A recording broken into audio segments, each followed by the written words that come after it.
गीता तीसरा अध्याय। 2 अध्याय हम पहले कंप्लीट कर चुके हैं। अब आज हम तीसरा अध्याय का पहला श्लोक शुरू कर रहे हैं। ओम श्री परमात्मने नमः। गीता जी को सरल भाषा में आपको समझाने की कोशिश कर रही हूँ, इसलिए आप इसको ध्यानपूर्वक समझें, क्योंकि संस्कृत में गीता सभी को समझ में नहीं आती। गीता कान्हा जी की वाणी है, कृष्ण जी की वाणी है, इसलिए आप सब तक पहुंचाने का मेरा एक छोटा सा प्रयास है। अब हम शुरू कर रहे हैं। अब क्वेश्चन आता है कि अर्जुन जी कृष्णा जी से प्रश्न कर रहे हैं कि हे जनार्दन, आपके मत में, मतलब आपके कहने में, जब बुद्धि ही श्रेष्ठ है तो फिर हे केशव, आप मुझे घोर कर्म में क्यों लगाते हैं। तो अब वो क्वेश्चन कर रहे हैं कि जब आपके हिसाब से कान्हा जी, जब बुद्धि ही श्रेष्ठ है तो मुझे आप घोर कर्म, मतलब कठोर कर्म, कठिन कठिन कर्म मुझसे आप क्यों करने को कह रहे हैं। और कभी कहते हैं कि ज्ञान का आश्रय लो, आप कभी तो कहते हो कि कर्म करो और कभी कहते हो ज्ञान का आश्रय लो। तो आपके इन मिले हुए वचनों से मेरी बुद्धि मोहित सी हो रही है, मतलब बुद्धि में ऐसे आकर्षण सा हो रहा है आपकी तरफ, लेकिन मुझे समझ नहीं आ रहा है। इसलिए एक निश्चित बात कहिए जिससे मैं कल्याण को प्राप्त हो जाऊं। बस मुझे तो एक ही बात बता दो आप, जिससे मेरा कल्याण हो जाए।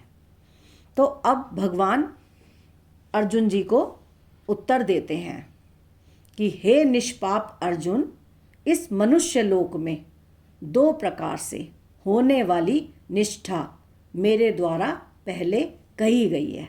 निष्ठा मतलब अटूट विश्वास। इस मनुष्य लोक में, मतलब संसार में, 2 प्रकार से होने वाली निष्ठा मेरे द्वारा पहले कही गई है। उनमें सांख्य योगियों की निष्ठा ज्ञान योग से। तो सांख्य योग क्या होता है? तो सांख्य का अर्थ है ज्ञान, विवेक, तर्क से समझना, और योग का अर्थ है जुड़ना, मिलना, मिलाना। ठीक है। तो जहाँ भगवान श्री कृष्ण ने अर्जुन को ये समझाया है कि इंसान आत्मा और शरीर में अंतर समझे, जीवन मरण का सत्य जाने और विवेक से कर्म करे। तो सांख्य क्या हो गया? विवेक हो गया। ठीक है। तो उनमें सांख्य योगियों की निष्ठा ज्ञान योग से और योगियों की निष्ठा कर्म योग से। अर्थात ज्ञान योग और कर्म योग से एक ही समबुद्धि की प्राप्ति होती है, चाहे आप ज्ञान के द्वारा कर्म करो, ठीक है, चाहे आप कर्म योग से करो। तो जो भी आप करोगे ना, चाहे भक्ति योग से जुड़ जाओ भगवान से, तो आपको समबुद्धि ही, एक ही समबुद्धि की प्राप्ति होती है। ठीक है। अब आता है कि उस समता की प्राप्ति के लिए क्या कर्म करना जरूरी है। अब अर्जुन जी कान्हा जी से पूछ रहे हैं कि समबुद्धि, समबुद्धि मतलब सबको समान रूप से देखना, सब में समान रहना, चाहे दुख आए चाहे सुख आए। ये मैंने पहले भी आपको 2nd चैप्टर में बताया था। तो हमें चाहे दुख में भी समान रहना है, सुख में भी समान रहना है। तो अब उस समता, वो समता कैसे प्राप्त हो हमें, तो उसके लिए क्या कर्म करना जरूरी है। तो अब वो पूछ रहे हैं कि कान्हा जी, क्या इसके लिए भी कर्म करना पड़ेगा जिससे समता की प्राप्ति हो जाए। तो कान्हा जी उत्तर दे रहे हैं, हाँ जरूरी है, क्योंकि मनुष्य ना तो कर्मों का आरंभ किए बिना निष्कर्मता को प्राप्त होता है। भाई जब तक तुम कर्म नहीं करोगे तो तब तक तुम्हें समता का कैसे एहसास होगा, सम कैसे पता चलेगा कि हम दुख में भी सम हैं, सुख में भी सम हैं, कुछ भी हो जाए सभी परिस्थिति में सम है।